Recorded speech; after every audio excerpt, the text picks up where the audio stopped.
famous one that there is out there because of how evil it is. There are 10 total boxes. Yeah, 10 total boxes that were accounted for during that time. And this one so happens to be the most evil. So, of course, we're talking about it. By the way, if you're just joining, welcome. This is Uncover Paranormal with Blair Wiz. We do this every Wednesday at 11 p.m. Eastern Standard Time. Do not forget to hit favorite and favorite Killinois right up here, guys. And also, since we are going over Dybbuk boxes, don't forget to go ahead and recite out loud. I do not claim any negative energy from this stream. I'm not going to be showing a picture this week because I'm not showing you guys the Dybbuk box. If you guys want to Google it, you can Google it. But I'm not going to show it on the stream. Energy over here. I'm not going to show it on the stream because I don't want to force that upon anybody. So we're just going to do that. We're going to keep it light and positive. We're going to go over the history of it. We're not necessarily going to go into it, but we're going to go over the history on it. Some of you guys really scare me. You guys are freaks, but I love you guys so much. Do not have any negative energy. Oh my God. Okay. I love you guys so much, but don't do that. Bad idea. 10 out of 10 wouldn't recommend. All right. And if you guys, by the way, are coming over in from Killy's stream, don't forget to show her love. Don't forget to hype her up in the chat, guys. I see people in here. Yeah. Good. I see a few. We got Star Wars in here. We got some people in here. I love it. Rock on. All right. So the Dybbuk box is a vintage wine cabinet that was said to house a malicious spirit known in Jewish mythology as a Dybbuk. That is Dybbuk. It also can be spelled other ways too, but that's the way we're going to reference it. A Dybbuk is an evil spirit, an evil possessing spirit believed to be the dislocated soul of a dead person. So take with that what you will. The Dybbuk box is believed to be the world's most haunted object. It even inspired the 2012 horror film The Possession. Now, again, specifically this Dybbuk box that we're talking about, there's like 10 others in the world. And I will go ahead and say, don't buy one off the internet. There's two reasons why you shouldn't buy one off the internet. There's actually multiple, but two main reasons. One, because you don't know if it's legitimate or not. And two, because even if it's not legitimate, what's in there? What energy are you now getting? You don't know what you're dealing with. Put something in there before you. You don't know. Oh, yeah. It could be some evil, bad things that were. No. And for all you know, someone could have opened it, made it mad, and then closed it back up again, and really, really made it mad. And now they're selling you a curse. Some people can also just curse boxes and sell it to you. So you don't want it. You don't want it because if you don't know what you're dealing with, you don't want it. Especially if you accidentally get a curse and you don't know how to undo it. You really don't want it because curses get bad.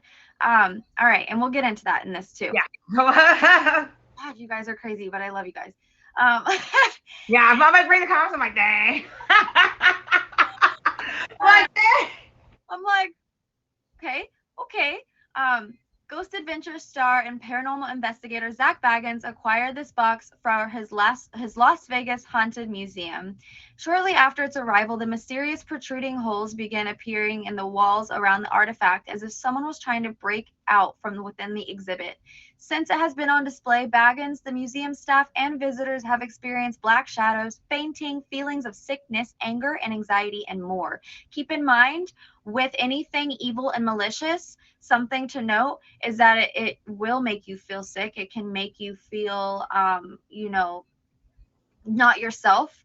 You can feel nervous. You can feel like you can just get a sudden burst of rage if that's not your normal thing. For me, I'm a very peaceful person. If I automatically get rage out of nowhere, I'm like, whoa, that's not me. So that's how I can tell if there's something evil around me too, if my mood changes. So it can change your mood, and it can make you physically ill. So that being said, there are actually 10 Dybbuk boxes in the world, as I've been saying. Each one aligns with the Tree of Life concept from, and I'm going to probably say this wrong, I'm going to try to say it my best, Kabbalah, the basis for Jewish mysticism. Now, if I said that wrong, I'm not Jewish, so I do apologize. I don't know how to pronounce certain things correctly. I'm only human, so don't come for me. So Zach Baggins owns 2 of the 10 boxes, having recently acquired a second smaller one. The previous owner of the main and most famous Dybbuk box, the one we're talking about tonight, purchased it from the estate of a deceased woman who survived from the Nazi concentration camps. It is said that all of the evil from the 20th century, World War II, the Korean War, um, I'm not going to say this right, but it's KHMER, Khmer Rouge, and more are contained inside 10 Dybbuk boxes, and that by opening the box, it will summon all of this evil. I would also like to preface that when I say words wrong, keep in mind I got my high school and my college diplomas from Florida. So that speaks for itself. Don't. I'm from Florida too. Half Florida, half Florida. I'm dead. So, so I just want to go ahead and say that. Don't make fun of me. Or do, but know that if you make fun of me, I have, it doesn't hurt me because I'm from Florida. Nothing can hurt my feelings. I'm moving back in 2 weeks. Okay. Welcome, by the way, guys. This is Uncover Paranormal with Blair Woods, and tonight, Killinois. Do not forget to show Killinois some love, guys. Favorite her. Don't forget to also send her gifts if you guys can.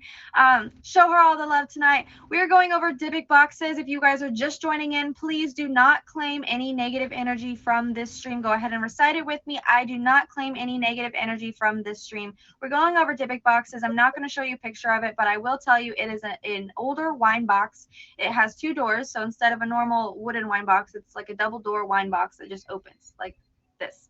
So now there are multiple ones. They could all be different boxes. I've never seen the other ones because the one that I know for sure of is this most famous one, the one that Zach Baggins now has. And we're getting into that one today. All right. So the previous Dybbuk box owners, again, this Dybbuk box being just this specific one, not the other 10. I can't speak for the other 10, but I assume it's the same.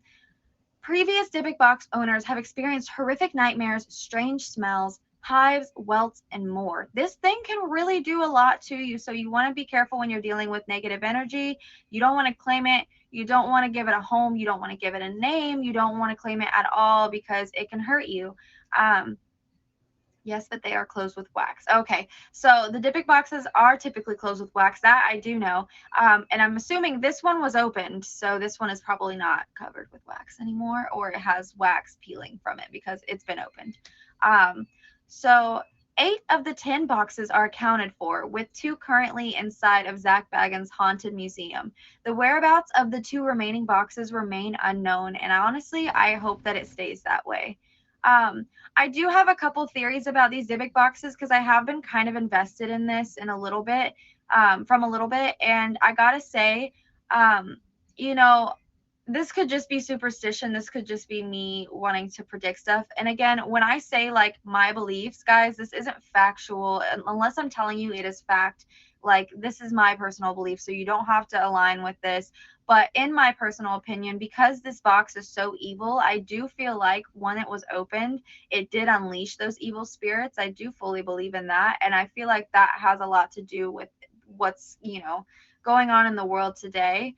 They tried to keep it sealed. They tried to keep it contained, and then it was opened again. And we're having, we've always had a lot of really bad in the world. I do realize that there's evil that's, not contained in those boxes, but I feel like some of the extremely bad may or may not be connected with these boxes, this specific Dybbuk box. So could be all just coincidence. It could be the fact that there's, of course, evil and good in the world, as we all know, but it also could connect. We will never know. Unless they come out and, Alice, when you go see this Dybbuk box, if it comes out and tells you I'm the reason, COVID happened, let me know so I know if my theory is correct. But that being said, all jokes aside, that being said, we're getting back into the Dybbuk box, guys. This is something that you do not want to mess with unless you actually know what you're doing. So please don't buy a Dybbuk box online. Not a smart idea.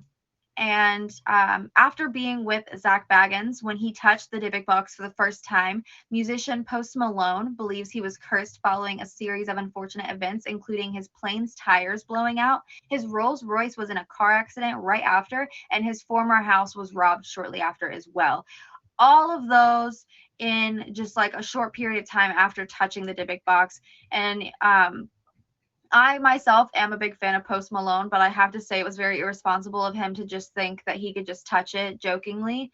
That's something that you just don't do, whether you believe in this stuff or not. Don't do that, because it is very real, and you'll soon find out that it is real.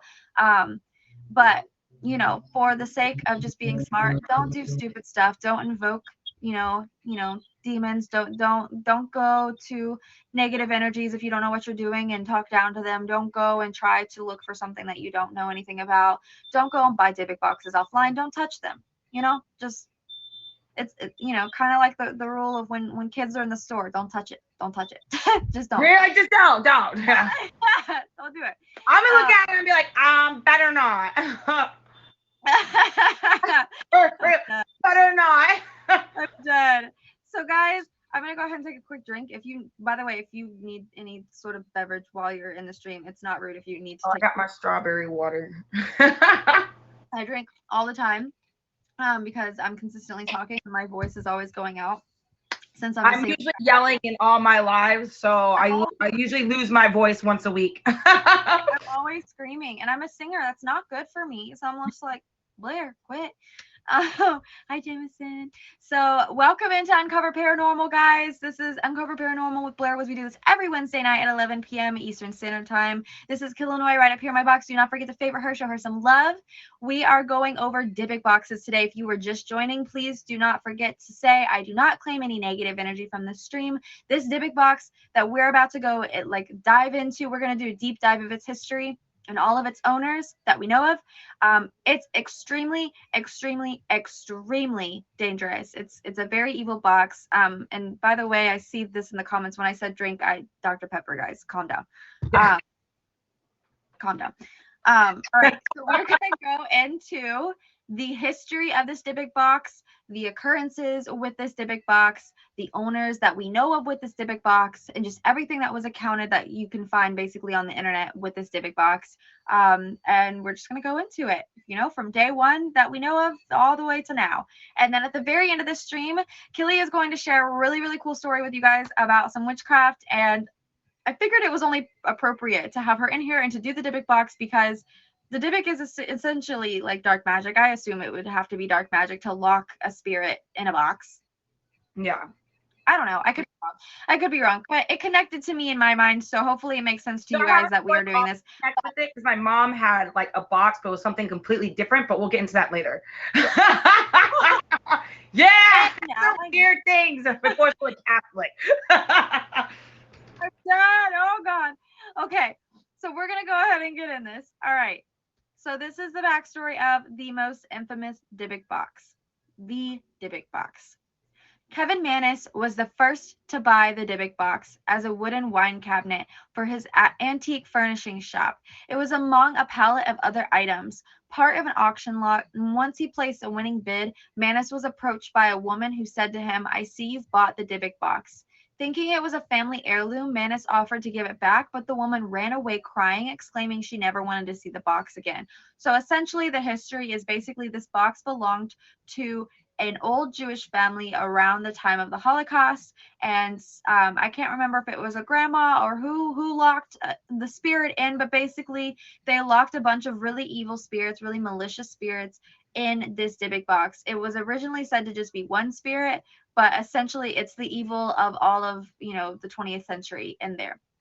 And so when we were going into it, when I was doing the research and stuff, I noticed that it doesn't really tell the name of the original owner. I'm sure it's out there somewhere, so if you guys know it, you're more than welcome to comment it. But I didn't get her actual name, so we're just going to continue. But just know that from my understanding, it was an older woman and maybe her son, is what I'm assuming. Again, I couldn't find that part. I think at one point in time I was able to find it, like Mandela effect here for me at least, because at one point in time I was able to find all of that information, could not find it today. So I was like, all right, cool, whatever. Moving on. All right. So taking the box to his shop, Mannis left it in the basement because he planned to do some minor repair work and rub off some of the oil into its wood. Almost immediately, anyone near the box suffered its wrath. For example, a shop clerk left alone with the box heard cursing and the sound of breaking light fixtures. She fled the shop in terror, never to return to work. A couple who bought the box from Manus mysteriously left it on the store's stoop a few days later with a note saying the box had a bad energy. So basically, everyone who's ever owned this box, except for one person, has noted that it's extremely, extremely negative and just toxic. Um, so Manus decided that the wine cabinet, which he hadn't yet associated with the strange happenings in his store, would make a nice gift to his mother. According to Haxton, by the way, is one of the last owners of it before uh, Zach Baggins had it. According to Haxton, when Kevin's mother received the box, she suffered a stroke, leaving her partially blind, unable to speak, and paralyzed. Soon, all kinds of unexplainable events occurred surrounding the box. Anyone who slept near it would have dreams of being pummeled by a demented hag, noticed odd scents, and dark, shadowy figures. Very insane. So, fearing for his sanity and afraid that harming or destroying the box might leave spiritual entities in his home, Manus sold the wine box to a college student on an online auction. This goes for you college students out there, crazies, saying you want to buy a Dybbuk box online. Don't do it because Don't do it. that's what happened. Oh So, my God. just be smart, guys. The guy had a really bad box and sold it to some college kid, okay? That could have been you. Don't do it. Don't do it. Don't do it. Just don't. I'm dead. So the student that bought this box, when he obtained the box, he noticed his hair started to fall out in clumps, so he decided to get rid of the box. So like automatically he, bad stuff was happening. His hair was falling out in clumps and very scary stuff. So it goes on to say, I learned of the box through the student's roommate and I was curious about it. This is from Haxton, by the way, the last owner. I purchased it and immediately had unexplained health problems with my vision, experienced choking, and saw odd lights and shadows. I got in contact with a family who created the box, which was meant to connect a Jewish family with the spiritual world during the Holocaust. The wooden wine box was originally supposed to be buried with a 103-year-old family member, but an Orthodox rabbi refused the request. So again, there is information of this family. They could have probably taken it off. I have no idea after the Zach Baggins show with it. Maybe they didn't want to be contacted anymore. I don't really know. But this family is still alive. So essentially, obviously, the elderly lady has passed. But this family still lives on, like their legacy still lives on. They're still very much alive. And I don't think if I were them, I would ever want to come in contact with it. And I'm assuming they don't because no one's ever claimed it, Yeah. So Haxton, again, is the last owner before Zach Baggins had it. So Haxton approached his ownership of the Dybbuk box with a curiosity and a healthy dose of skepticism. He quickly learned, however, that there might be truth to the stories surrounding the item. Immediately, he began experiencing a host of disturbing issues, including prophetic dreams. I said that wrong. Again, I got my education in Florida. Don't judge me. Um, Basically, he was dreaming of prophecies. And I know that part of the word. I know that tense. Yeah. I hate everything right now. I hate the internet. You're doing great. You're doing great. Thank you.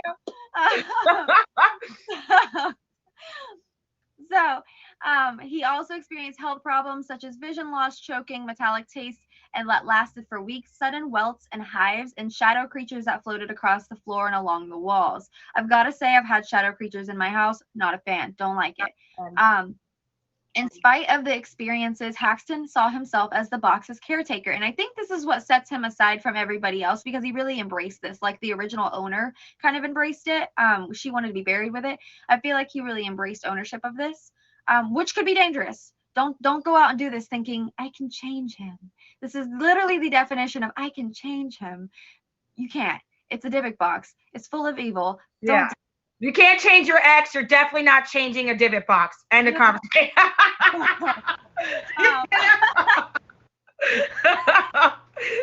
All right.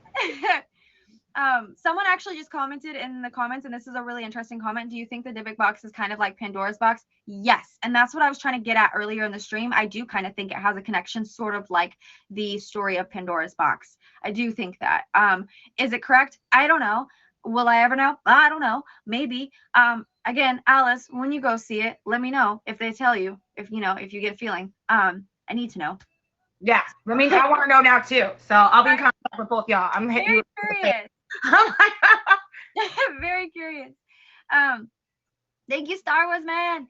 Okay, so basically, Haxton approached this ownership of the Dybbuk box with a curiosity and a healthy dose of skepticism. He quickly learned, however, that there might be truth to the surrounding stories. You know, he experienced all those dreams, all those health issues. So, in spite of this experience, Haxton saw himself as the box's caretaker. And over the term of his stewardship, he thought that the Dybbuk box evolved.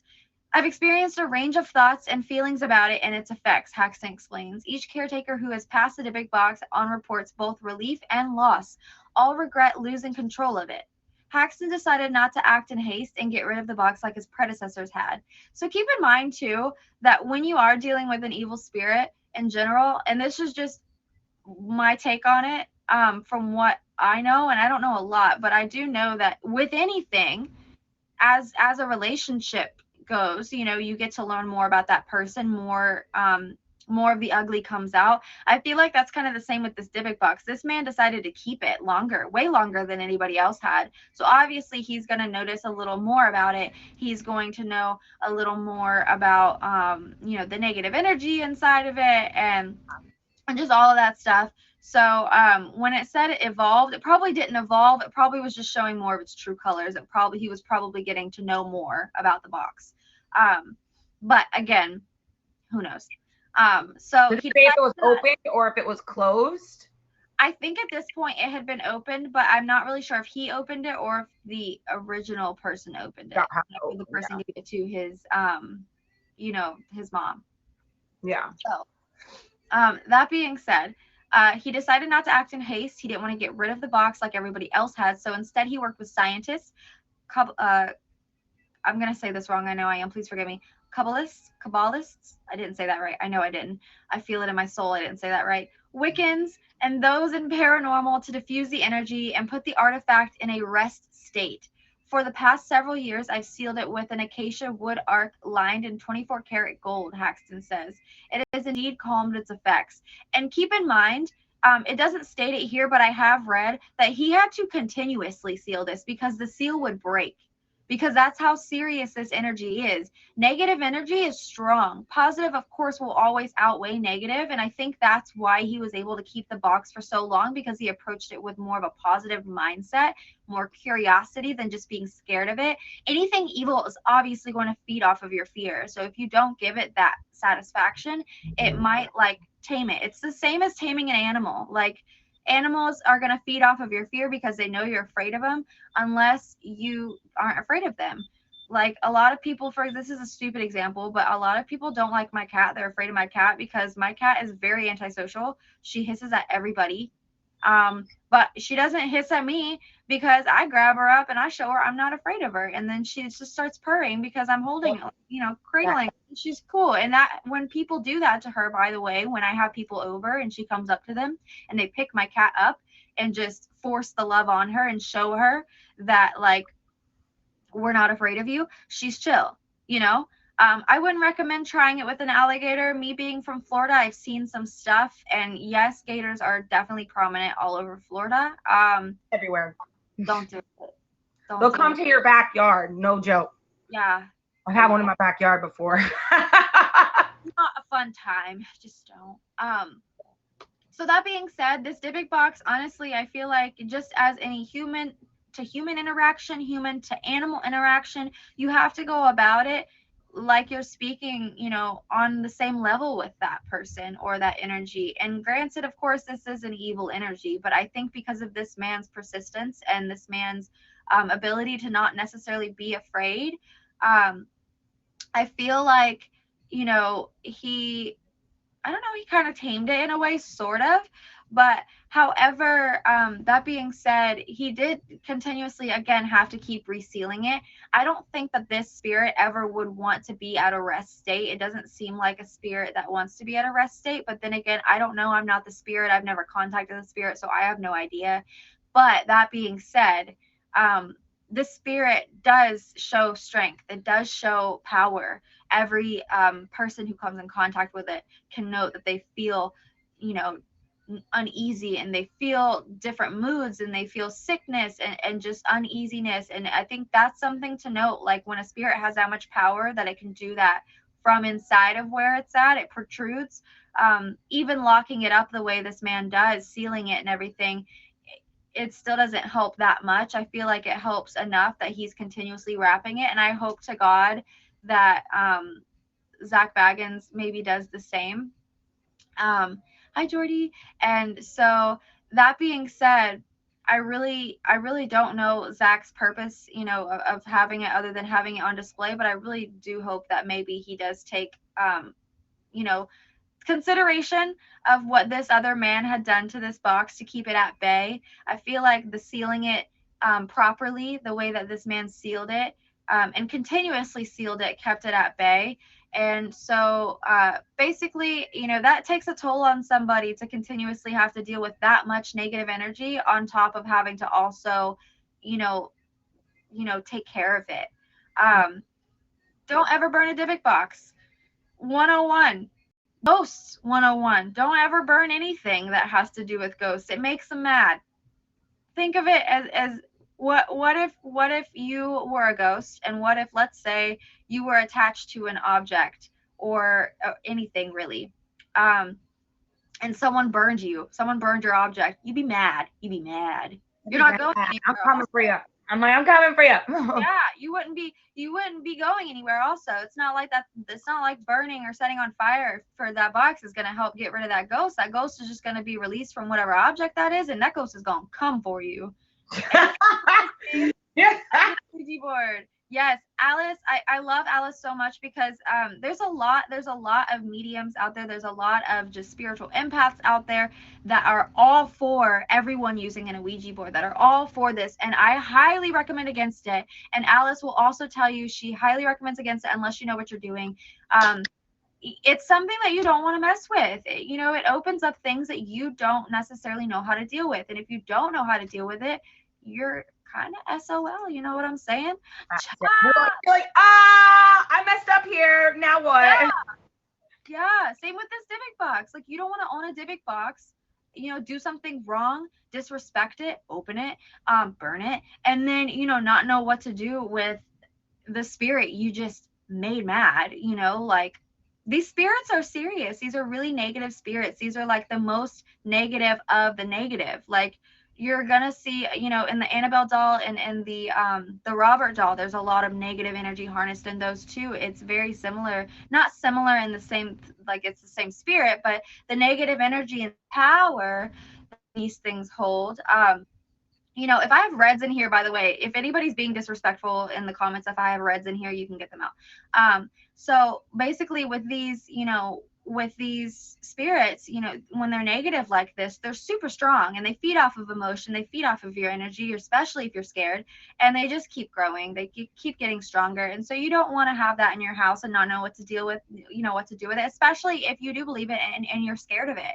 Why would you want to have something that you're scared of in your house? Creepy.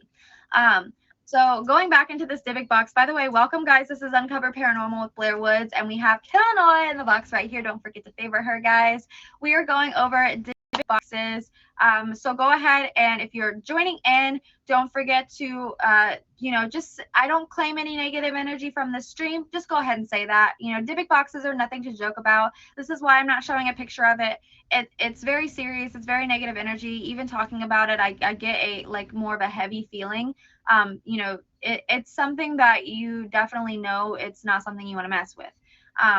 So we're going to finish up the story of basically the ownership and the Dybbuk box's travels.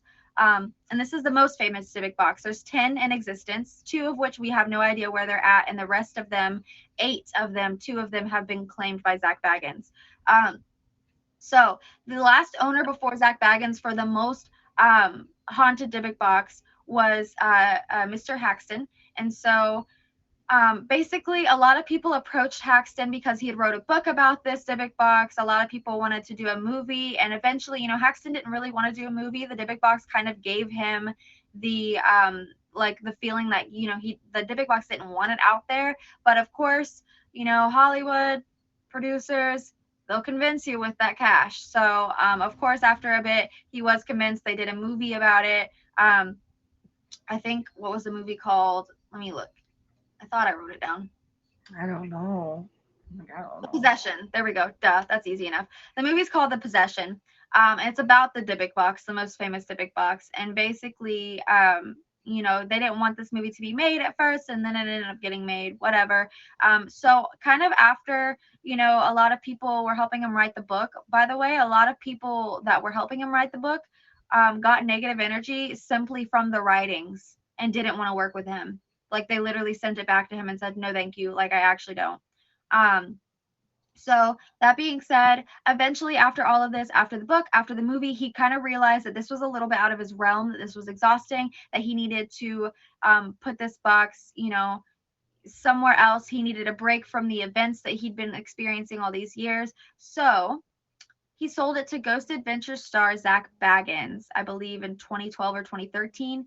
Um, and he now keeps the box in his haunted museum in Las Vegas, Nevada, as we had said before. And perhaps the one thing you should take away from this story is that people should always be extremely careful when interacting with any object or anything that produces paranormal activity, as I've been saying all night. Never let curiosity outride your better judgment. If you get a negative feeling, that's your gut telling you no. So that being said, I know a lot of you guys are really like super into it because you've never seen a ghost and you really want to see a ghost. My recommendations, if you do want to see a ghost, I wouldn't recommend seeking it out. If it wants to happen, it'll happen. You have to understand ghosts are very much like humans. If I don't want to, like, let's say, Waffles is a person. If I don't like Waffles, if I don't want to speak to Waffles, I'm not going to speak to her. Same with spirits. If they don't like you, if you give off a vibe, and it's nothing personal, I mean, or it may be, whatever. But, if they don't like you, if they don't feel comfortable with you, they're not going to open themselves up to you, point blank. Um, I do believe a lot of us, more often than not, have the ability of clairvoyance. I believe a lot of us just haven't tapped into it. I do believe, though, too, sometimes clairvoyants don't know until later on because maybe the spirits that they've come in contact with weren't comfortable with them. I do feel like you have to be comfortable in yourself, too, before a spirit will open up to you. It's kind of like friendships, like in relationships, you have to be okay with yourself. If you force it upon yourself, if you go into a place, and now granted there's people like Alice who know what they're doing when they go into places like this, and obviously they're going into places with the mindset of they want answers, they want research, they know what they're doing too, when it comes to energies and spirits, and they know what they're dealing with, and they can feel, if something's not right, they're like, okay, this isn't cool, like maybe I should back off.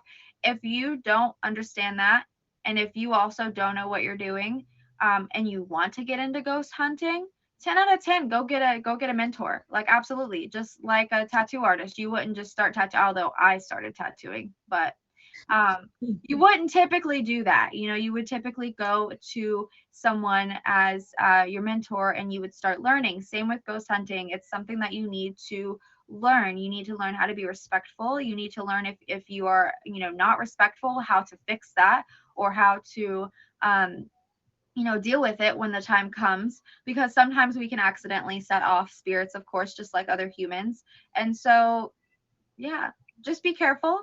Don't buy Dybbuk boxes offline. Not a good idea. But that being said, all of this aside, from my warnings and stuff, what do you guys think about the Dybbuk box? What do you guys take away from this Dybbuk box? What do you guys like? My theory, of course, was that it harnessed. It's kind of like Pandora's box. Once it was opened, it kind of harnessed, energies. Exactly. Don't claim it. Don't claim any negative energy. Yep. What do you think about it, Killinois? I've been talking all night. I feel so bad, but this was a No, very it's okay. I've heard about it. I've seen through my mom's done with her witchcraft in the past. Maybe it's a different type of box. My mom had one, her friend had one, and my mom did like a lot of crazy different witchcraft. I have like different stories with that. Um, I wanted to tell about one story, but talking about this box that you were talking about kind of gave me like a weird vibe. because I remember even my mom's like our neighbor in our apartment complex who moved in underneath us, who also did witchcraft. She had on her dresser, there was like a knife that had like dried blood on it. There was like a weird, like it was like a jewelry box, but it wasn't. It was just like one of those little wood box that it had wax all over it, but it wasn't sealed. So, and it wasn't like it was like a sealed, it just had wax poured on it. There was candles that were basically all waxed down to the bottom. There was like feathers. I didn't open the box. I kind of was just like, I got freaked out. I did not like it in there. I remember running out because I played with her son, and her son's room was right next door, Clayton, right? And that's like who like we grew up like living next to each other. Yeah. And I remember telling my mom, and my mom was like, "It's okay. It's just like her like sanctuary spot." Because my mom had one, but it was a little bit different. Because my mom was also into like a lot of witchcraft and stuff like that. But I never saw my mom's box. She says she had one, but I never saw it. But my mom, I've also seen her do like witchcrafts where she'll be speaking in different tongues, and it's very weird. And she'll be taking like a photo of somebody and basically bind it and just like in Latin, in Latin. My mom's hella Catholic now. She doesn't even claim to do any of this anymore. She's a completely different person. She got it was like when I was like little, right? Yeah. And she would bind photos, set them on fire, and then we had two black cats, and she would bury them in the cat litter box. And like her friend Donna, started to slip, started doing mad drugs again, and she was like clean, like focusing on her kids and her family. Just she was getting arrested constantly, right? It was like I don't know, it was super, super weird things. And like I like for like when I was younger, I was always so scared because like what really scared me the most is my mom told me the story of one of her friends and her got into a huge fight over my dad, and that we lived in a white house before we moved out. Like years later, we moved out. We lived in this big white house in Aurora, Illinois, and my mom's friend like cut off a chicken's head and like sprayed the blood on. This is before I was born, and like when my mom was pregnant with me in this house. My sister was born. I was in her belly, and she said that will be the last of your Tony, my dad's child, and she will be cursed, this and that. So growing up, while I'm still watching my mom do witchcraft and stuff, I've always felt until like later on in my years when I kind of was like, I'm not scared of this. Like I don't feel like I'm being followed. I felt like there was always a shadow behind me, like when I would like growing up years around my mom. And even like still to this day, like sometimes I feel like my mom's like, oh, like you, like she like randomly will throw like, oh, like you're a demon, you need Jesus. And I'm like, I actually took Jesus in because of my past and everything. But I've definitely felt that energy where I feel like it was a spirit or something where I was just like, that was brought upon like this witchcraft. I don't think it was like, I don't know. I don't know what it was. And still to this day, like even talking about it gives me like the creeps and everything. Cause like I've never looked into it. I've never really talked about it to anybody. So that's why when I saw your show, I was like, holy cow. Like, you know, like, cause I felt that type of energy before in my past where I was scared. I've had nightmares most of my life where I didn't sleep. It was always the same one. Like, it's just, yeah. So, so I don't know, like if it was like, maybe it was because there was a box in my house that she kept like this negative energy in, or if it was like the bad like witchcraft that she would do. Like she's a full Catholic now, but it was just super weird growing up around that type of energy because I felt it a lot. Alice is saying it sounds satanic. But I want to Google it. I want to look into it. I've got a few friends who actually practice witchcraft. I'll ask them because I'm curious as to what that was. Because I've heard of the boxes that are covered in wax that aren't Dybbuk boxes. They're just like protection boxes. Because normally when witches do spells too, just in general, they'll cover things in wax to seal it, especially if it's like a protection spell or a love spell or a curse. So I'm very curious as to what kind of spell or curse that was on that box, because I've never heard of it like being opened, but also like being like waxed down to Yeah. the Yeah, box. you could tell there was wax like pieces around it, so you could tell it was been open and closed, but there was wax everywhere. Like you Yeah. could tell like the candles that were around it, because there was like a knife, like a weird dagger, feathers. There, then that box with on all the candlesticks around it, they were pretty much like this big. Like you could tell like they were like one of like the long candles, but there was like it was like resealed over and over again or something. Yeah. Like I don't The I don't thing with the chicken head the thing with the chicken head definitely sounds a little satanic to me. But I have looked into just satanic rituals in general, not because I do that, guys, calm down. But because I do like to look into other, just in general, like religions and spirituality practices and stuff like that to understand it. Because as I go through my life journey, I want to see what best fits me. Obviously, I wasn't looking into satanic like rituals to do that, because I don't think that would ever best fit me, but I do like to understand it, because I feel like a lot of people automatically go after Satan and satanic rituals and just automatically assume it's bad, when in reality we don't really know, because Satan in general was it's based off of Christianity. And for me being more spiritual, more atheist than anything, I've read the Bible a billion times. When I was growing up, I used to go to church, and honestly, if it this is just my again this is just my take on it. Everyone has a different take on everything. Do not come for me. I'm not telling you that you have to change your religion, guys. You have to change anything. I always get that. I always get so much hate for this. I don't care though. But I feel like, with just stuff in the Bible, just because there's a lot of mistakes in it and a lot of things that predate Christianity, that made Christianity the way that it was, that Christians don't even practice now. They don't understand that that's where it comes from. I feel like, honestly, Satan, the devil, I feel like he wasn't that bad of a dude. I feel like he probably was cast out in jealousy. God is a jealous God. Satan could have been better looking, better at playing the piano, the violin, for all we know. Who knows? I know that sounds silly, but that is very well what it could have been. He could have just been misunderstood, as I feel like rituals like practices in the Illuminati and practices in satanic rituals are very vastly misunderstood, because not a lot of things result in like sacrifice and stuff like that. And immediately people want to say, like, if they're doing stuff like that, that they're sacrificing things. Now the chicken one. that one was like because that wasn't my mom. That was my mom's friend doing it to our house, and Yeah. basically saying that I would be cursed, like the child that was in her belly, and that was gonna be my dad's last child.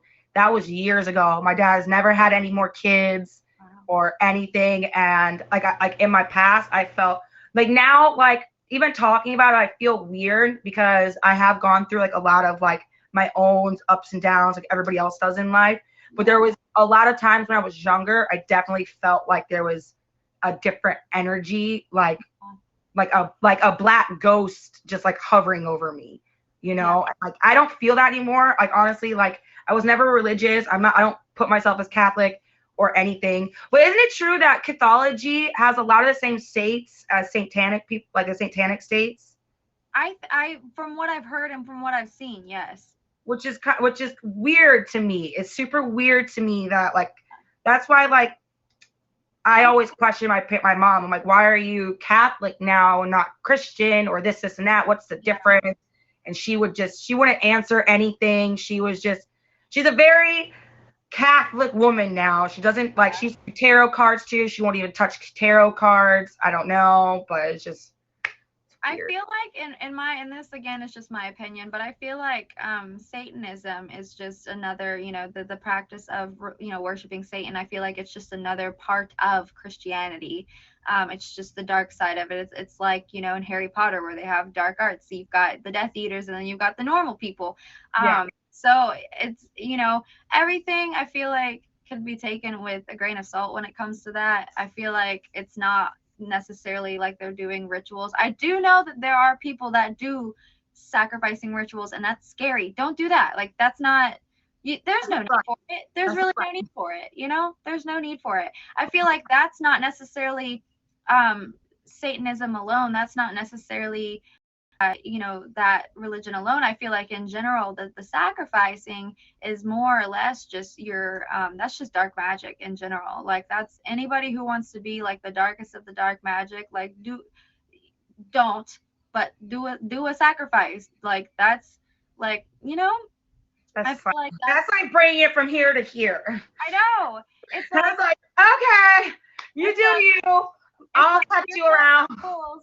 Here's all the tools you need to be in this religion. And then there's always that one person that takes it to the extreme. There's always that one extremist that's like, okay, I've got to sacrifice a goat. And it's like, no, you don't. No, you actually, we don't claim you. We don't claim you. You don't have to do that. You don't got to do that. But I want to find out. I'm very curious about all that. Also, Alice wants you to DM her. I don't know. Alice, will you say hi or something? There we go. Alice Yes, G7. I will. I sent you a hi. I sent you a hi. Exchange Instagrams or whatever. Do a hi. And Alice knows a lot more than I do, and I love talking with Alice about it because she's just so knowledgeable on it, and her experiences you really can like learn a lot from. And by the way, if you guys don't already favorite Alice too, go ahead and favorite Alice G7 down here. She is super awesome. She's super into the paranormal. I actually had her on my stream for aliens, but this woman knows her stuff when it comes to paranormal, and just everything on that spectrum. So knowledgeable, so much fun to talk with, so much fun to hear her stories, so much fun to ask questions. She will answer them. If she doesn't know the answer, she will figure out the answer, or she will direct you in a different path to find the answer. She's amazing. So guys, this was Uncover Paranormal with Blair Woods and my guest Killinois tonight. Don't forget to favorite Killinois if you guys haven't already. Oh my God, No, Alice. I don't do witchcraft or anything. Okay, no, that's my mom's. My mom's. She's Catholic now, so no bad juju here either. I love it. No, I got into your stream earlier and I saw you teaching that, that self. Oh yeah, I'm actually getting my own show. It's in the process of being made. So I also have my boxing classes. Right now it's Monday, Wednesdays, and it will be Fridays too. I'm in the process of moving across the country, so trying to do my schedule and trying to move at the same time. So I do go live, but right now it's a little hectic. But definitely every Monday and Wednesdays for right now, there will be more boxing classes. So I feel that. I feel that. I love that though. Guys, go favorite Killinois. Thank you so much, babe, for being on the stream tonight. Do you have a certain time that you go live on certain days, or is just any day right now? until I get to Miami, back to Miami, because I'm in Cali. Besides what's on in my bio, I have an emo night on Saturdays, and then my boxing Monday and Wednesdays. Everything else is kind of I send a blast right before I go on. So Okay, it will you be guys more of a set schedule once I'm back home in 2 weeks. I just don't want to have a set schedule, get home and have to rechange it. So I've been doing that a lot. So I'm trying to get it more, but I'm still new, kind of. Guys, go favor her. Thank you so much, babe, for being in. I will talk to you soon.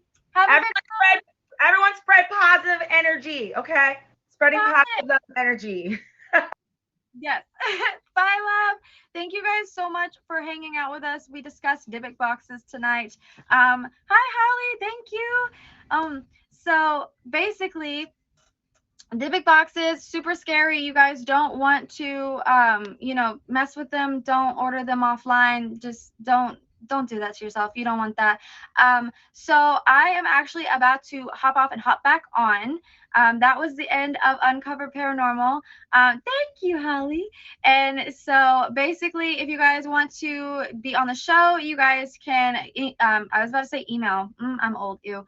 You guys can find me on Instagram at the Blair Woods, THE Blair Woods. Message me. And if you guys can't get a hold of me for some reason, just keep messaging me, or, find one of my reds and I'm sure they will direct you. Most of the time I answer though. So that being said, DM me on Instagram and we will talk about getting you on the show. If you have questions about anything I go over in the show, please do not be afraid to ask. And if I don't know them, I can direct you to someone who does. And don't forget to check out all my amazing friends as well that I mentioned tonight. And we're going to hop off really fast and hop back on so I can see you guys because it's been a couple days since I've streamed. So I'll see you guys in literally like 2 seconds. So bye.